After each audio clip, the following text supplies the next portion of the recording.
Hi everyone, I thought I'd share with you this morning out of my back deck while I'm having my cup of tea, that some of the insights that I share with my clients around coffee, tea, caffeine and antioxidants. So there's a whole bunch of studies that show that the antioxidants in coffee and coffee beans and the antioxidants in tea and tea leaves are hugely beneficial. Anti-cancer, anti-Parkinson's, anti-Alzheimer's, anti-diabetes. There's a huge amount of research that shows that there's benefits to all of these things. And there's also benefits to having caffeine. Increased productivity, increased focus and concentration, all by about 10%, give or take, depending on what studies you're reading. So it's an amazing opportunity for these things to be really good and really beneficial in our lives. The little problem is we go and kind of bastardize it.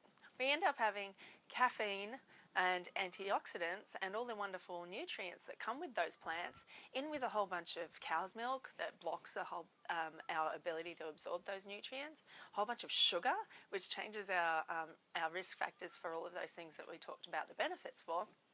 And for the majority of us, our livers aren't really all that set up for the amount of caffeine that's actually in these things to have them multiple times a day. So when I'm talking about coffees, I'm talking about 120 milligrams of caffeine in a normal coffee in the mornings.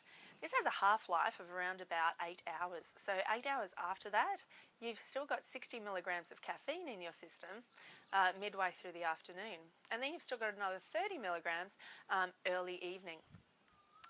The problem with that is the 30 to 40 milligrams is actually in a cup of tea. So you're actually consuming about a third of the amount of caffeine.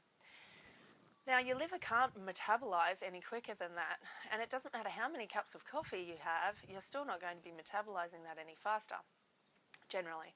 So if you're having multiple cups of coffee, then you're actually accumulating caffeine in your system. An accumulation of caffeine can have detrimental effects like anxiety, sleep issues, cardiovascular problems, and a tendency towards a whole bunch of other mood disorders.